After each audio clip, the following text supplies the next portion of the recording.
Ok? Pessoal, boa tarde. Estamos hoje, então, iniciando o item 10 do capítulo 1 do livro O Céu e o Inferno. Esse capítulo 1 trata-se simplesmente de um tema muito interessante da nossa vida. O futuro ou nada. Temos que entender. Por que estamos aqui? Para quê? E após a vida física, para onde iremos? Vai acabar? Tudo que agregamos aqui vão destruir? Então nós estudamos, desde o início, três alternativas, né? O nada, que é a teoria materialista, que nós vamos falar daqui a pouco. O da absorção, que volta tudo para um todo e depois tira daquele todo e começa tudo de novo. Quer dizer, todo o progresso, todo o mal ou bem que é feito, dilui-se e é sempre um recomeço. Depois da panteísta também, que é o mesmo sistema da absorção, só com a ideia de que tem um Deus Criador, que a gente sabe, nós vamos detalhar aqui. Então, no item 10, que nós vamos ver aqui, vocês vão ver lá, os que estão livres, acompanhem aí, que Kardec comenta esses sistemas conosco, que eles chegam e não satisfazem a razão. Veja bem, o que é a doutrina espírita? Não é o conjunto de razão, lógica e bom senso?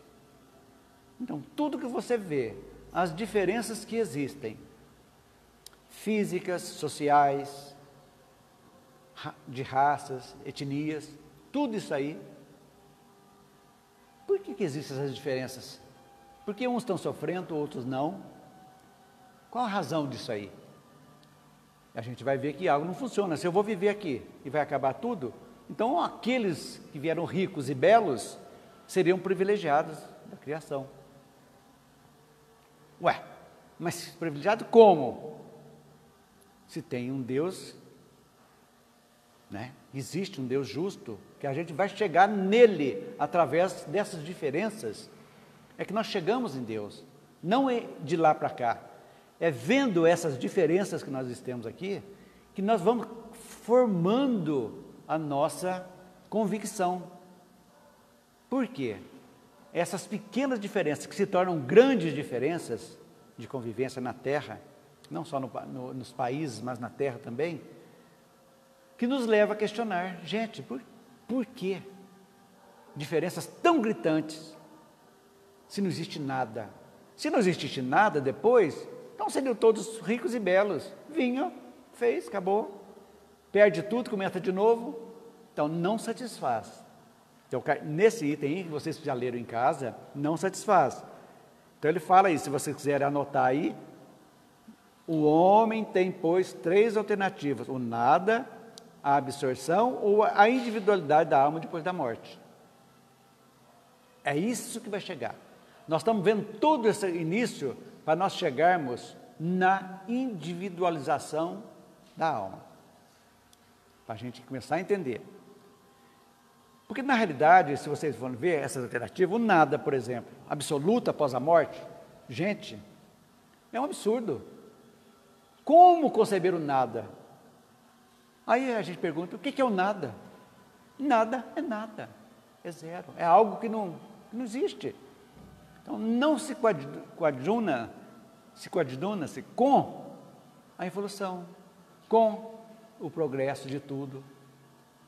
Porque nós todos, quando começamos a filosofar espiritualmente, conhecendo a doutrina, filosofia, ciência e a moral, nós vamos entender que a marcha do progresso é uma constante, que nós aprendemos na Gênese, desde a formação do universo, dos planetas, dos sóis, dos seres, né? Dos princípios inteligentes que passaram pelo mineral, pelo vegetal, pelo animal, até se tornarem seres inteligentes do universo, que somos nós, espíritos. Tudo tem uma razão, tudo está em evolução, evoluindo. Então, o nada. Agora, a absorção do tudo também não tem lógica. Então, tira-se uma gota do oceano, vem aqui, fica aqui, volta, aquela gota não tem individualidade, então, por quê? Está tudo misturado, vai voltar para o oceano de novo. Então, qual? Outra gota. Outra gota. Vai misturar tudo e vai sair outra, não vai sair a mesma gota. Eu não entendi o que é absorção. A absorção é disso aí. Você sai de um todo. A alma sai de um todo. Sem individualidade. Então, vai ter vai nascer isso aqui. Tira de lá, cria-se uma alma e vem, vive, morre e sem individualidade, ela volta para um todo e perde a sua individualidade. É absorvido. Essa essência que está morando aqui, nós, se fosse essa teoria, nós seríamos absorvidos por um todo, sem individualidade. É algo hipotético, um todo, uma energia, como se fosse uma energia radiante que sai.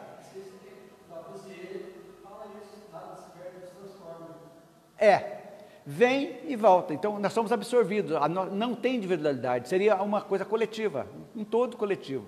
Quer dizer, é algo que não dá para a gente compreender depois que a gente começa. Por que isso aí é materialista? Porque o materialista, ele vê só o momento presente, a teoria materialista.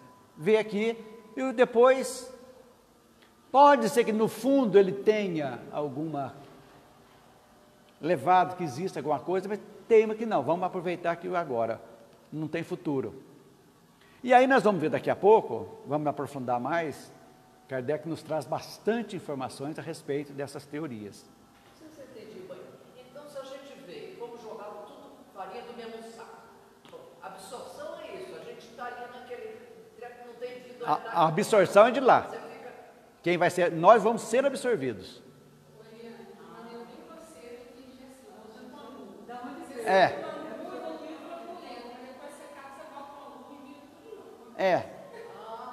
Entendeu? Nós seremos absorvidos. Quer dizer, mas aí vem a lógica. Cadê a lógica disso? Onde tem a lógica? Não tem lógica, por quê? Um é bonito, outro é feio, outro é rico, outro é pobre, tudo vem, faz, cria-se, vive aqui, para quê? Mas aí, onde está a justiça? Depois você volta, vai misturar. E vai começar tudo de novo, sempre um recomeço. Entendeu? Então é isso aí, o homem tem que ter alternativa, é essa aí.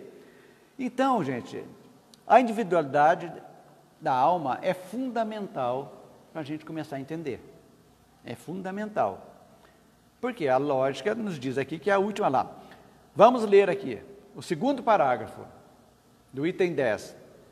Se a lógica nos conduz à individualidade da alma, ela nos leva também a esta outra consequência, que a sorte de cada alma deve depender das suas qualidades pessoais, porque seria irracional admitir que a alma atrasada do selvagem e do homem perverso estivesse no mesmo nível que a do sábio e a do homem de bem. Aí chega a diferença. Então, a evolução, gente, é pessoal, é de cada um. Exatamente. Então, a bagagem que nós temos aqui, desde que nós nos tornamos princípios inteligentes do universo, quando nós recebemos a inteligência, o pensamento contínuo, que a diferença do animal e do homem é esse. O animal é lampejos, não tem um pensamento contínuo. E nós, a partir, tivemos o pensamento contínuo e dominando a razão já e os pensamentos, já começou a nossa tarefa. Desde a primeira encarnação, está gravado dentro de nós. Em algum momento do nosso HD, podemos dizer assim, está gravado desde o início. Então, a nossa vida perante a espiritualidade, literalmente, é um livro aberto. Nós somos atores de milhares, sei lá, centenas, milhares de reencarnações, nesse caminho do átomo até a angelitude. Esse é o nosso caminho. Então, por isso que o pessimismo não pode fazer parte, não deve fazer parte da nossa vida. Porque há situações, se nós formos analisar com lógica, com razão, com bom senso, nós somos herdeiros de nós mesmos. Tudo que ocorre conosco, tudo, foram consequências de nossa. Porque Deus nos dá o livre-arbítrio, não é verdade? Para a gente fazer o que quiser. E volta, falamos há pouco das expiações de provas, quando nós agimos em desacordo com a lei de Deus, as leis divinas, que lá na questão 621 do Livro dos Espíritos pergunta: onde estão gravadas as leis de Deus? Na consciência. Já está dentro de nós. Então, isso é natural. Agora, erramos? Lógico. Você quer que uma criança de 2 anos vá dirigir um carro? Impossível. Não tem como. Ela tem que passar fases. Nós passamos por essas fases. E aí as coisas vão. Precisamos. Então, quando Jesus veio falar por parábolas, usando o linguajar e as coisas do tempo dele, foi porque o povo ainda daquela época não tinha capacidade de entender a filosofia dele que ele veio trazer. Uma filosofia fantástica, de evolução mesmo, de mostrar de superação das coisas negativas, né, que a matéria impunha. Então, aí que a gente começa a entender a beleza da vida. E esta é a individualização da alma, que a gente tanto almejamos para seguir o nosso caminho evolutivo. É aí que nós vamos entender as diferenças, é aí que nós vamos ver na nossa família, cada um pensar de um jeito, é aí que a gente vai começar a aceitar as pessoas como elas são, porque nós não mudamos ninguém. As pessoas podem ser mudadas através de nossos exemplos, não com imposição. Não com imposição. Quem tem filho sabe. Os meus já foram adolescentes, eu sei. E quem tem sabe. Não muda. Muda pelo exemplo. Se eu não quero que meu filho seja um alcoólatra, eu não vou viver. Não vou incentivar isso. E assim, se eu quero que meu filho seja honesto, eu não vou fazer uma viagem, o guarda me multou, vou dar um dinheirinho para o guarda, ele vai ver eu subornando o guarda para mim ir lá. Como que ele vai fazer? Uai, pai, mas você fez isso? Você quer um filho honesto? Toca o telefone. Seu pai está aí? Fala que não. Não está não. Está ensinando a mentir. Então, são pequenas coisas da vida.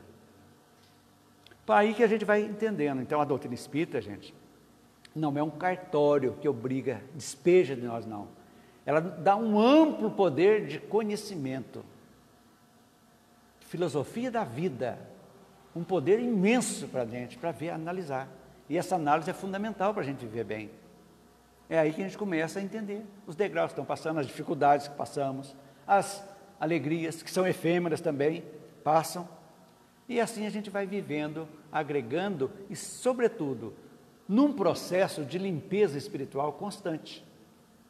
Porque eu falei há pouco, antes da gente começar aqui, a respeito do ódio que as mídias, todas as mídias, colocam na gente. Nós somos levados, sem pensar, sem análise, de roldão, odiando, matando, querendo matar, desejando mal, vibrando com um bandido que é morto, que é assassinado com 200 tiros, vibrando, quando na realidade nós estamos sendo levados, estamos sendo dominados por sentimentos, por emoções. Primeiro é a emoção, que vem no físico, depois torna-se um sentimento. Aí que é o perigo, o sentimento daquele ódio ficar dentro de nós. Aí é complicado. Aí que a gente tem que pensar. Então, são coisas mínimas que a gente tem que fazer. Antes de qualquer coisa, vamos pensar um pouquinho. Vale a pena você discutir com a pessoa? Vale a pena você discutir com um gari, por exemplo, que está lá não desmerecendo, que estava no serviço dele, você vai lá dar palpite para ele dar uma resposta, você vai brigar com ele? Você vai brigar com o frentista do posto? Por porcaria? É o que eu estou falando, não vale a pena. Então, tudo isso é evolução. Seguindo.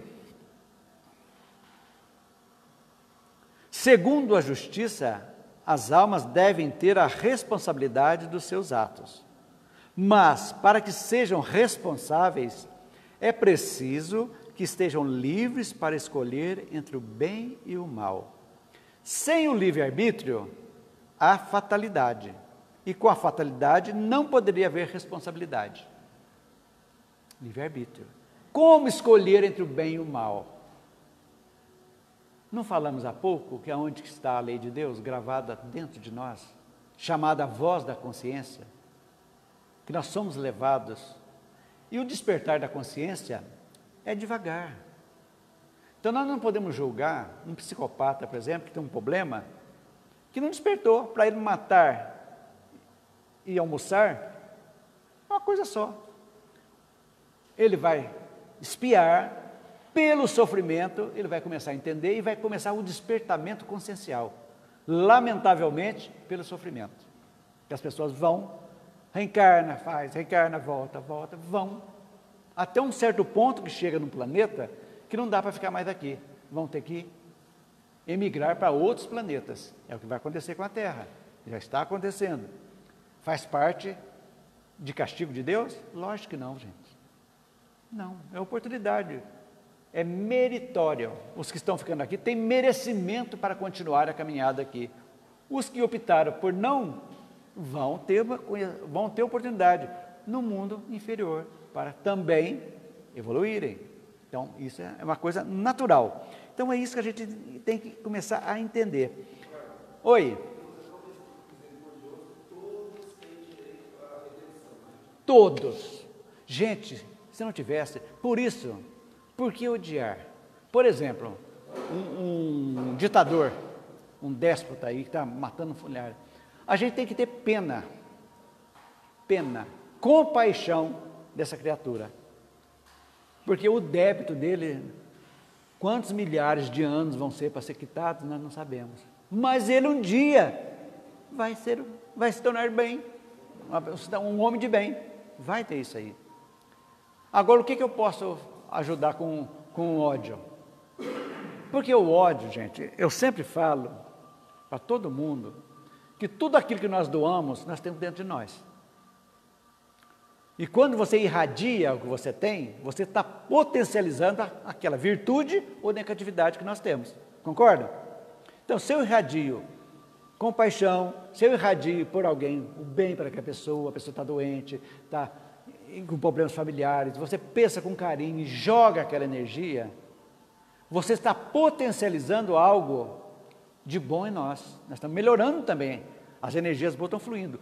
Quando nós odiamos, nós blasfemamos, nós somos maledicentes, tudo aquilo que desejamos está dentro de nós. Só que, o que é potencializar? É aumentar, dar força, porque a energia vai e volta, é natural. Somos espíritos, emissores e receptores de energia. Não podemos esquecer disso. Sempre estamos recebendo energia e doando energia. Então, essa responsabilidade que nos dá ao livre-arbítrio é que nos faz evoluir. Então, o livre-arbítrio, nós temos... O que é o livre-arbítrio? É liberdade de escolha. Como distinguir o bem e o mal? Por exemplo, as 3 peneiras de Sócrates é uma coisa muito importante para a vida, para a gente, e serve para os dias de hoje. Antes eles falavam, hoje se você chega uma fake news no seu WhatsApp, no seu Twitter, no seu Facebook, você vê qual a utilidade, qual o bem que vai fazer isso aí? Vai fazer bem para quê? Para ninguém? Morre ali. Mas o dedo treme, né, para compartilhar, né? Comicha, vamos compartilhar isso aqui. E vai. E torna-se. É a mesma coisa. Então, gente, o que é bom, agregamos. As redes sociais são boas, fantásticas, maravilhosas. Mas aquilo que não presta, vamos deixar de lado.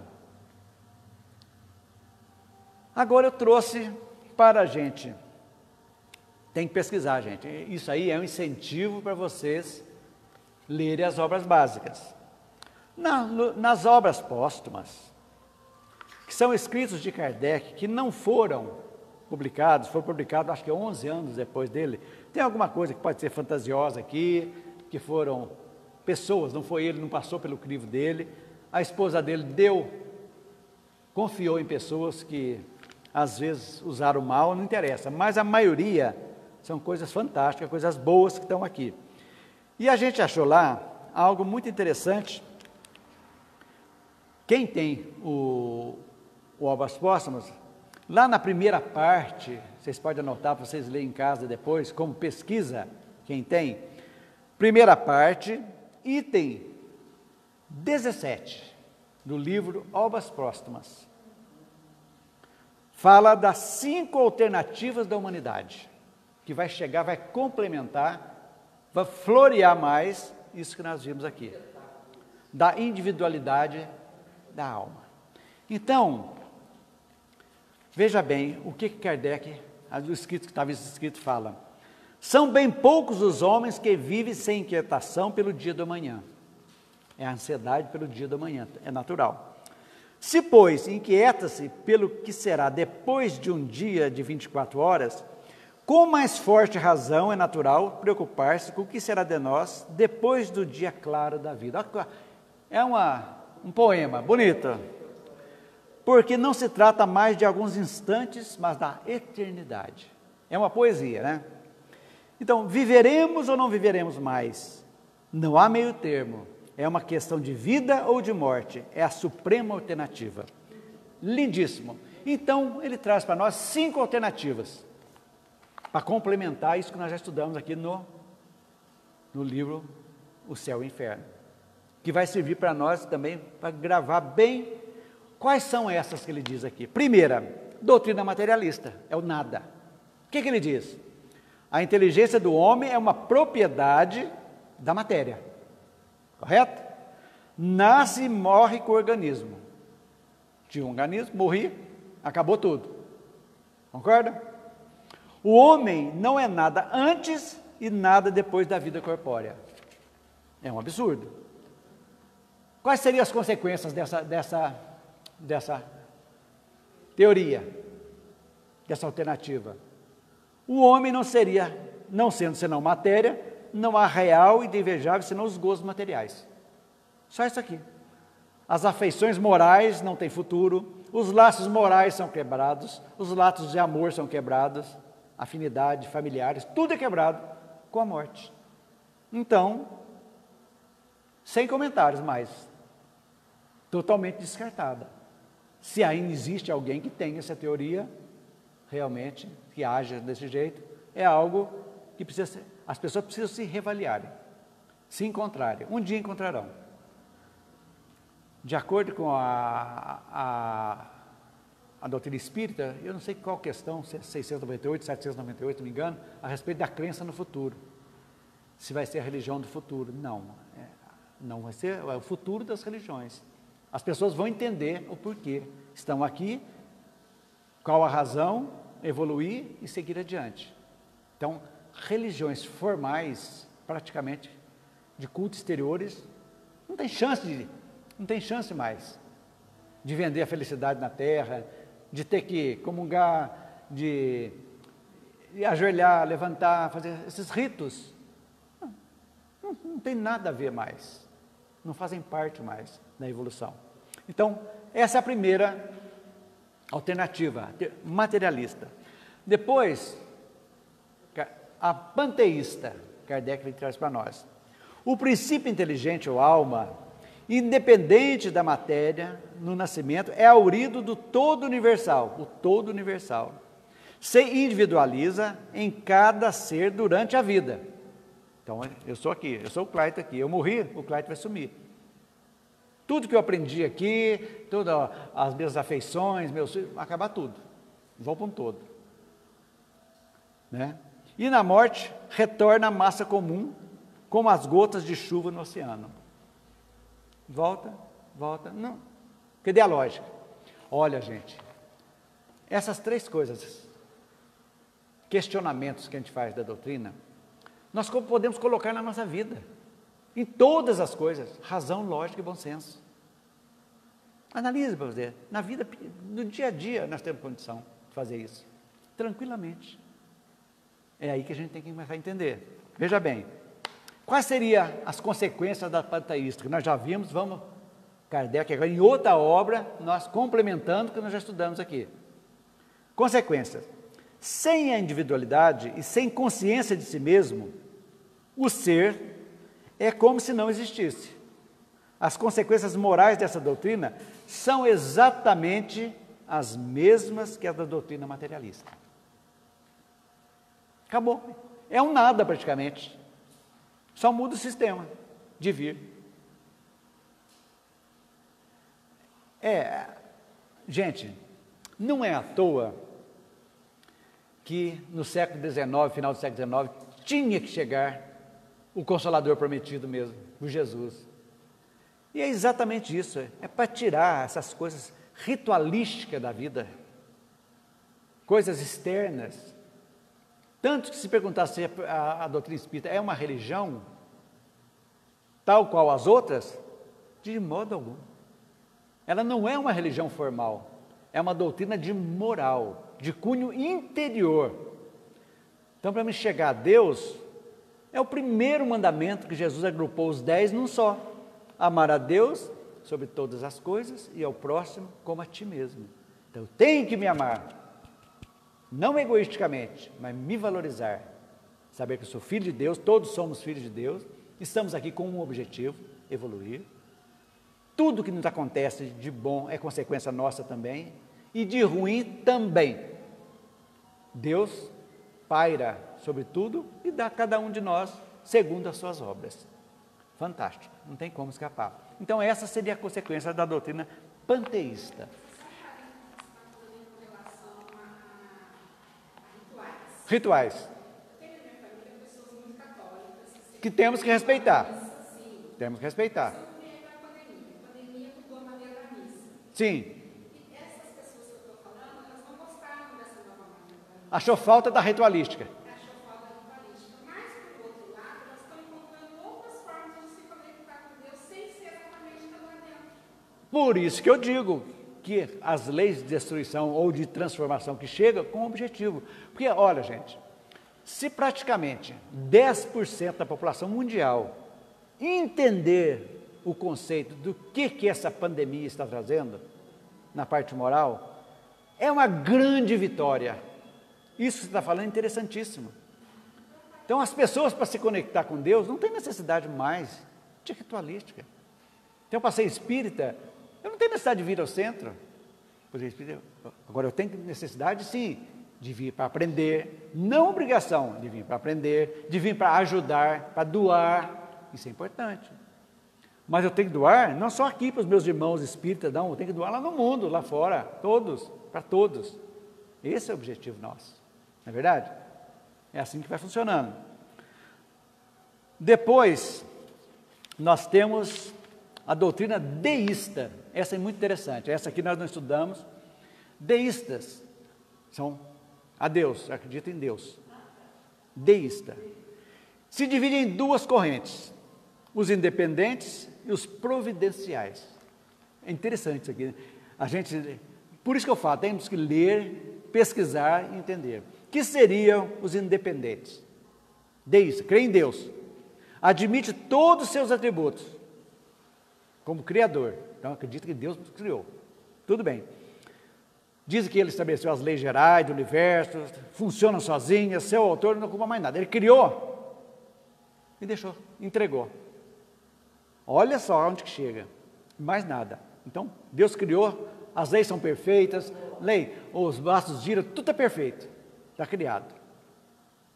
Então, as criaturas, nós fazemos o que queremos, o que podemos, sem que isso inquiete a Deus. Está livre, faz o que você quiser. Não há providência. Quer dizer, Deus não nos ajuda, a providência divina.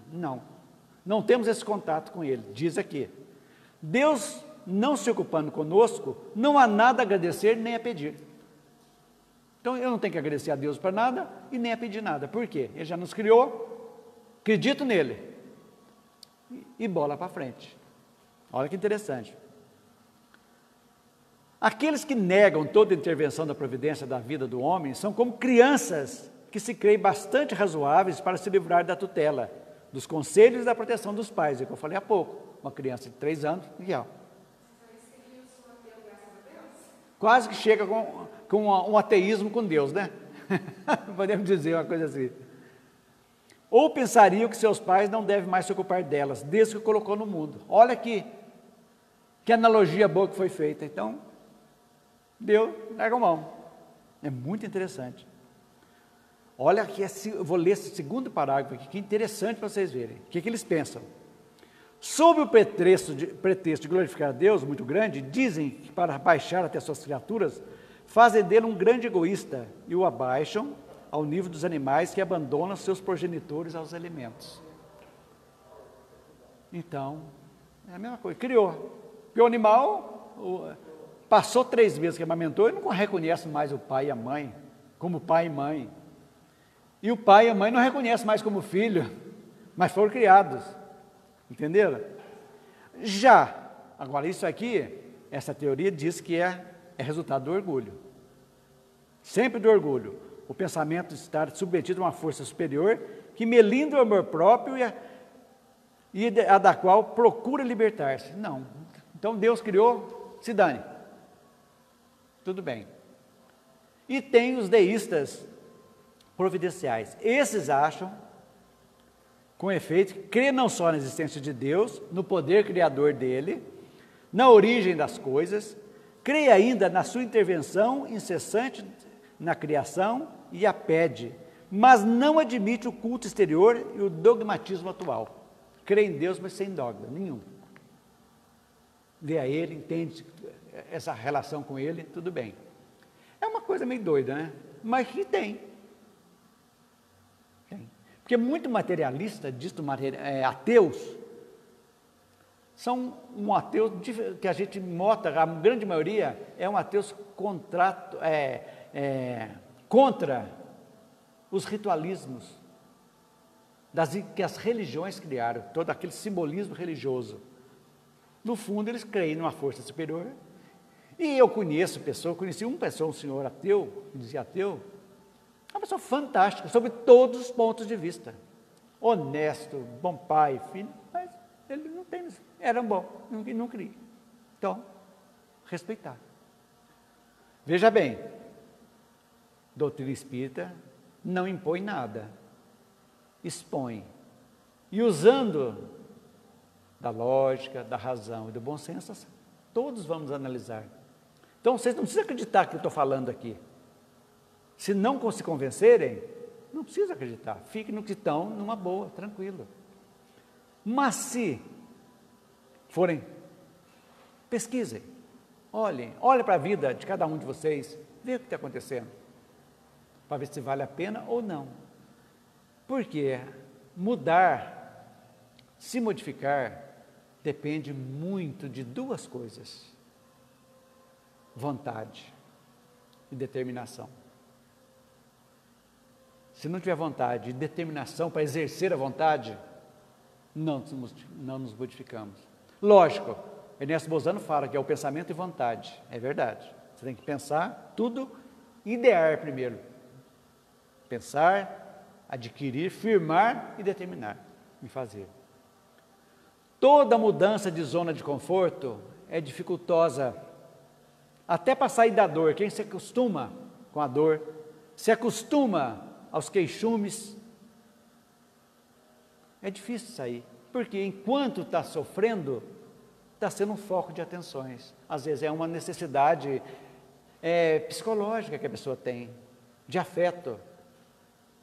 Então a gente tem que pensar. Então até para isso, para sair, para modificar, é difícil. Porque a maioria das doenças começam no nosso psiquismo, que vão desabrochar no corpo físico. É assim que funciona.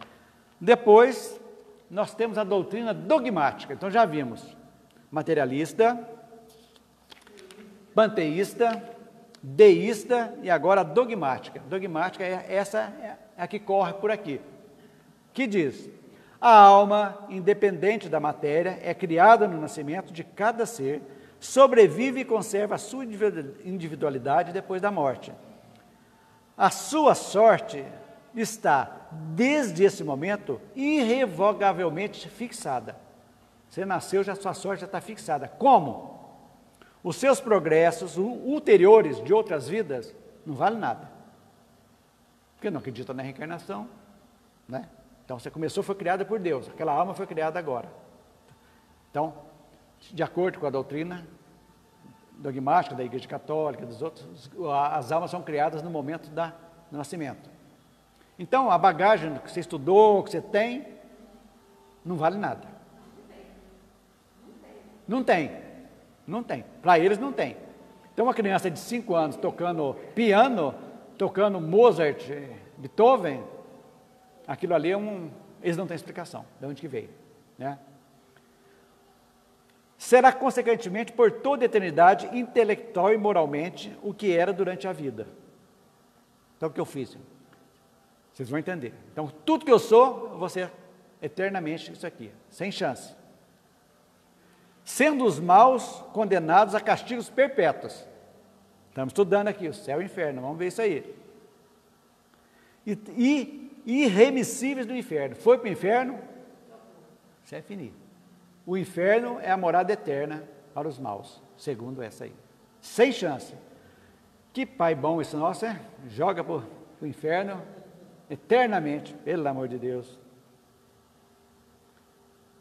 Disso ressalta para eles a inutilidade completa do arrependimento. Não adianta arrepender. Você está condenado. Está no inferno. Não adianta. E a mulher está falando na alma, né? Porque elas não voltam. Elas são criadas na hora, mas depois fica lá eternamente. Vai ser criador, Vai ter um depósito de alma lá muito grande, porque não. Boa coisa. Legal. Deus parece assim se recusar a lhes deixar a oportunidade de reparar o mal que fizeram. Os bons são recompensados pela visão de Deus e a contemplação perpétua no céu, vendo anjinhos tocando harpa a vida inteira, batendo asinha, tudo legal, tudo, a vida inteira. Eu ser feliz do céu lá, olhando teu pai lá no inferno, cozinhando lá, no caldeirão lá, teu filho. Que delícia, né? Com o tridente. Gente, os casos podem merecer pela eternidade. O céu ou o inferno são deixados para a decisão e o julgamento de homens falíveis. Quem é dado condenar ou absolver? Quem que absolve? Não é o padre, não é a coisa que chega lá, está perdoado os seus pecados. E vão esperar o julgamento final. Então, eu matei, fui um rapaz, o padre me perdoou, e vou esperar então o julgamento final. Mas por que você está no céu? Uma pergunta. Não, o padre me perdoou. Não, eu que sei. Não funciona. Sem base. Então, é essa dogmática. O Espiritismo, gente, só tem um dogma, por incrível que pareça, chamado reencarnação. Porque é uma verdade irrefutável. Vamos ver daqui a pouco. Irrefutável. Que a ciência já comprovou. Está comprovadíssimo pela ciência. Então não tem como. Kardec já disse, se um dia a ciência duvidar ou falar que um dos postulados espíritas está em desacordo, fique com ela. Tal é a certeza.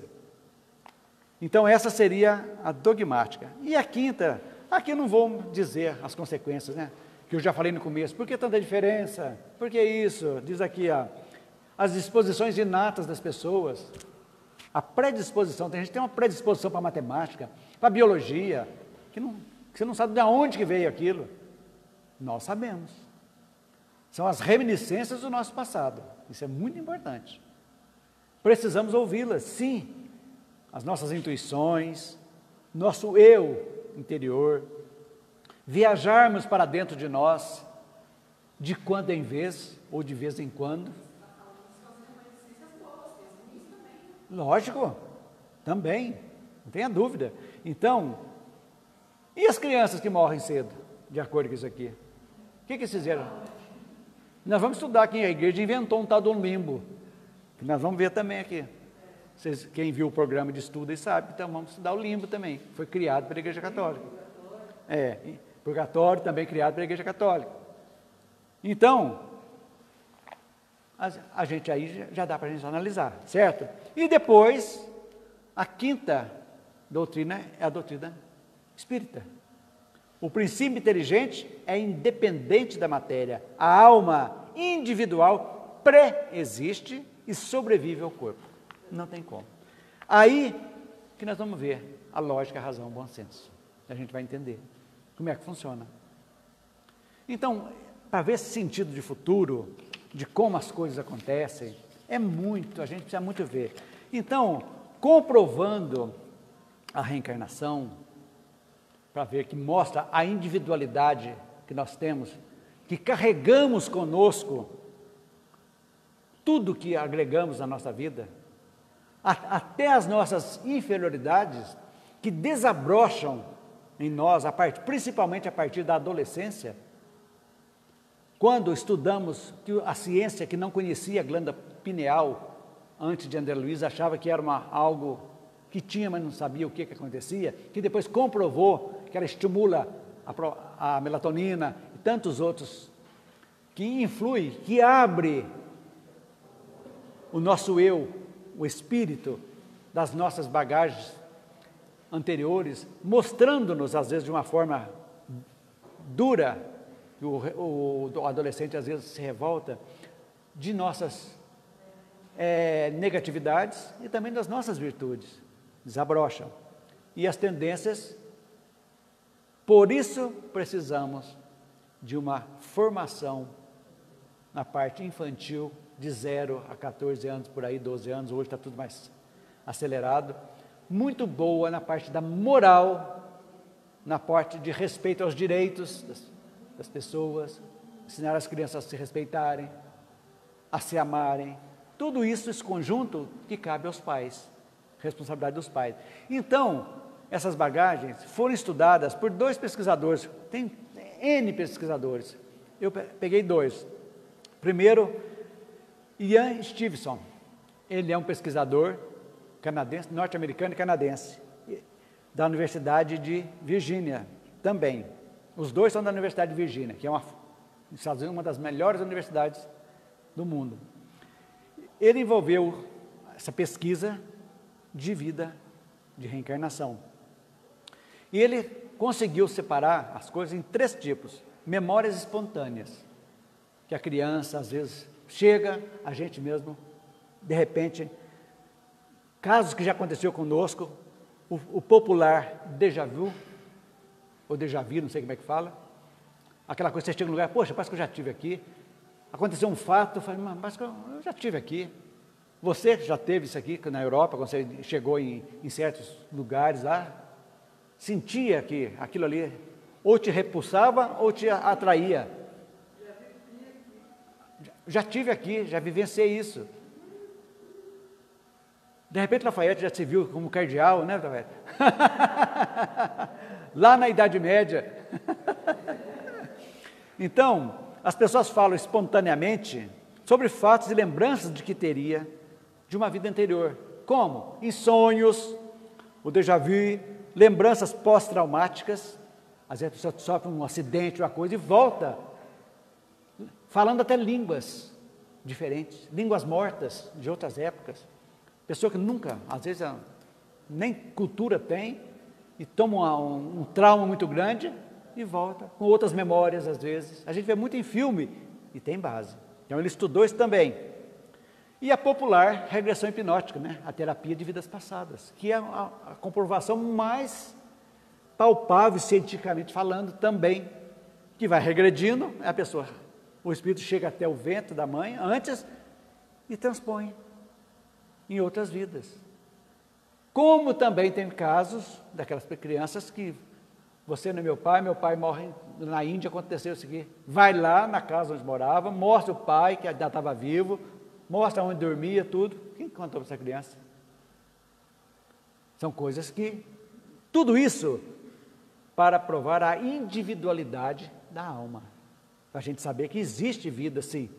E depois as mensagens mediúnicas, que tranquilamente médios que vão trazer as histórias e que Kardec traz para nós aqui, na segunda parte, fantásticas mensagens mostrando a situação no mundo espiritual de todos, espíritos felizes, infelizes, suicidas, tudo está aqui que nós vamos estudar no finalzinho, mostrando de como é a vida lá. Tudo isso aí.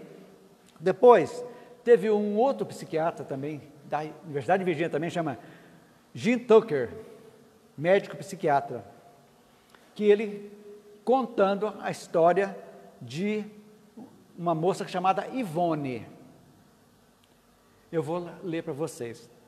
A tia-avó dessa senhora Ivone morreu durante a Segunda Guerra Mundial. Ela foi atingida na nuca por estilhaço de uma bomba em Viena, na Áustria. Morreu com a bomba justamente no local onde eu tenho a marca. E a Ivone tinha uma marca na cabeça, idêntica da tia-avó.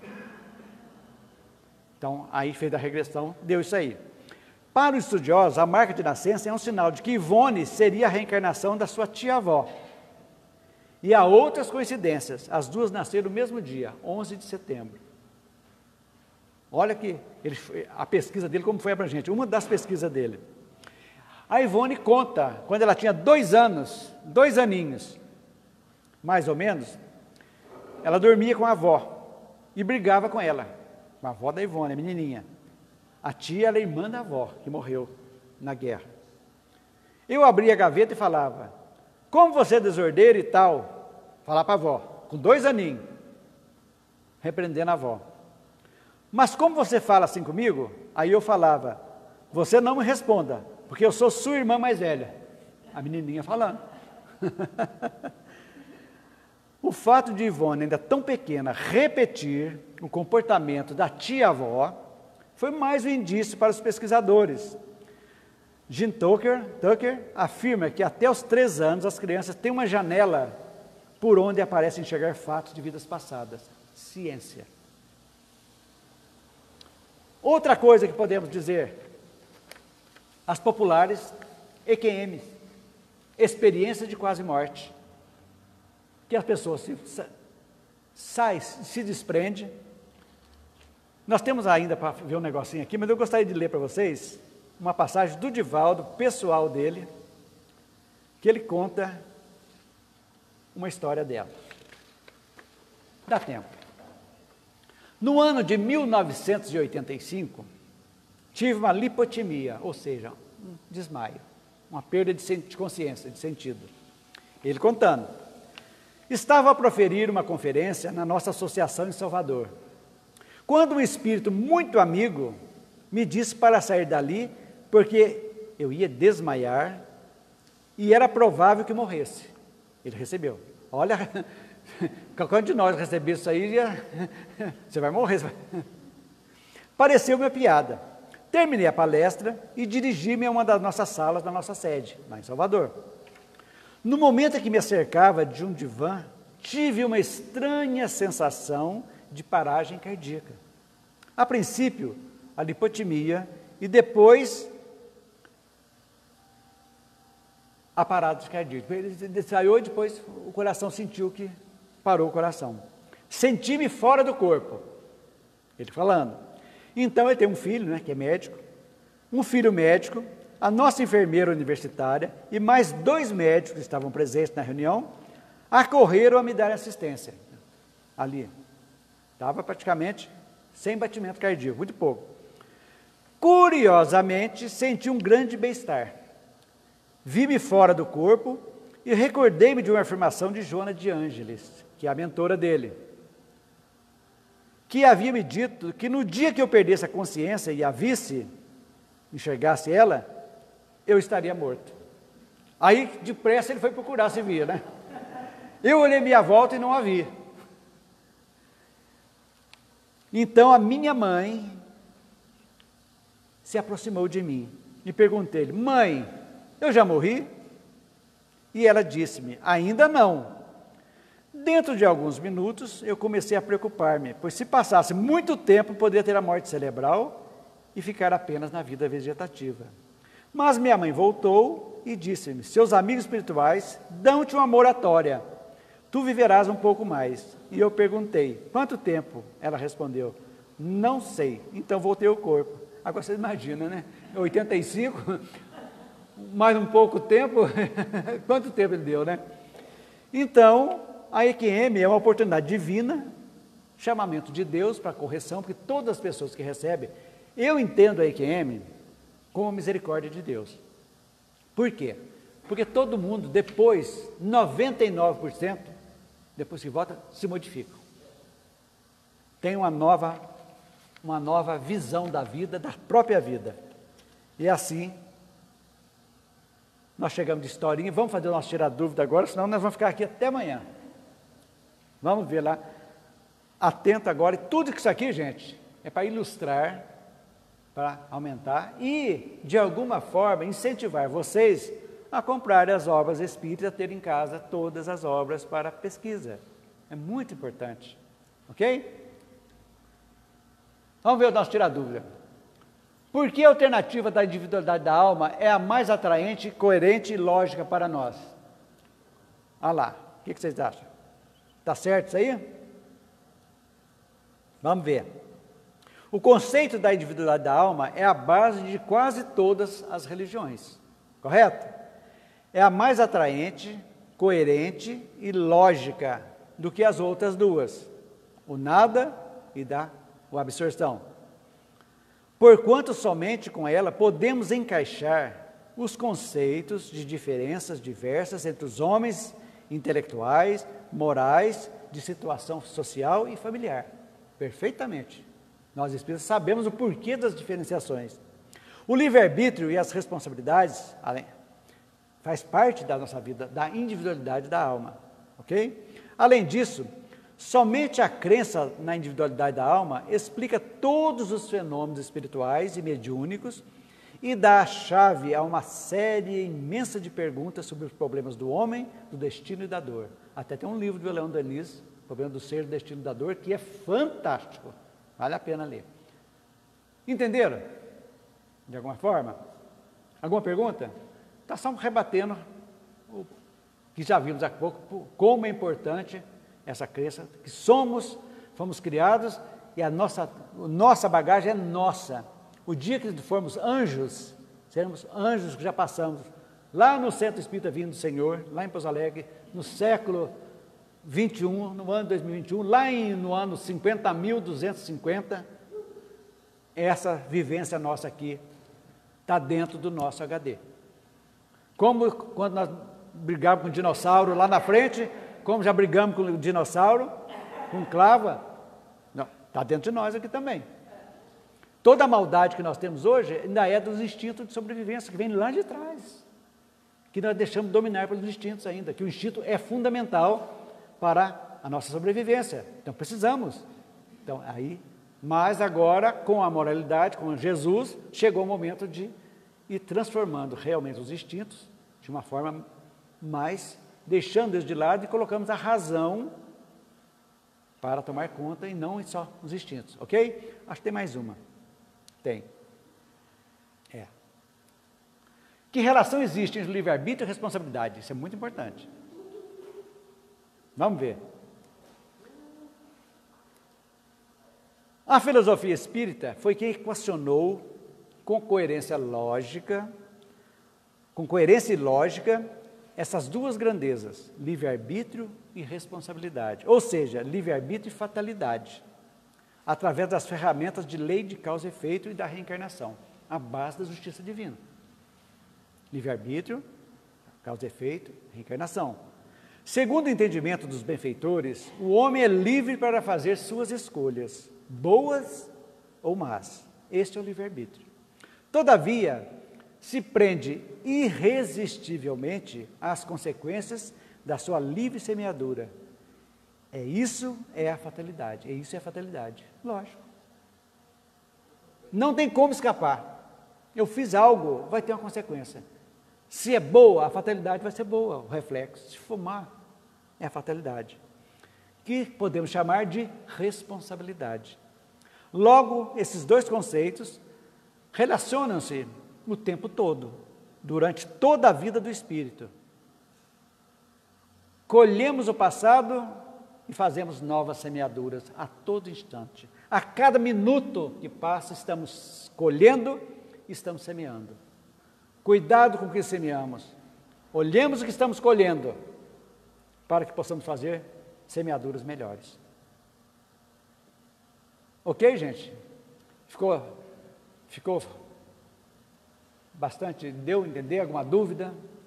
Semana que vem, se assim Deus o permitir, nós vamos encerrar. Nós vamos ver 11, 12, 13 e 14. 4 itens. Fecho. É uma repetição um pouco, vamos aprofundar mais um pouquinho alguma coisa, mas eu acho que essas repetições são fundamentais para que nós possamos fixar bem em nós. Podia falar o capítulo 1, esses 14 itens, numa aula só. Mas eu achei por bem que nós temos tempo, para que essa correria? Vamos devagar, trabalhando devagarzinho, ok? Então vamos fazer a nossa prece final. Vamos todos sentados, bem cômodos. Solte os ombros, descerre o maxilar, cerre os olhos suavemente. Hoje nós vamos agradecer, mandar luz, agradecer a Deus pela nossa vida. Gratidão a todas as pessoas com quem convivemos, desde a nossa infância, por esses espíritos amigos, que às vezes são nossos familiares de outras existências, que estão sempre conosco, nos ajudando. Nossa gratidão imensurável a eles. Agradecemos a assistência espiritual que todos nós tivemos nessa oportunidade, nos intuindo, nos fortalecendo, abrindo a nossa cabeça, praticamente abrindo, jogando dentro conhecimento útil para a nossa vida. Essa gratidão, Senhor. Mas como eternos pedintes, também te pedimos que nesse instante seja depositada em cada um de nós e em todos aqueles que estão nos assistindo em suas casas, uma chuva de bênçãos, de luz, de paz, de harmonia, de prosperidade, de cura, para que nós possamos irmos para as nossas casas tranquilos, serenos, tomarmos a nossa água fluidificada com muita tranquilidade e gratidão. Obrigado, Senhor. Obrigado por tudo. Que assim seja. Boa tarde a todos.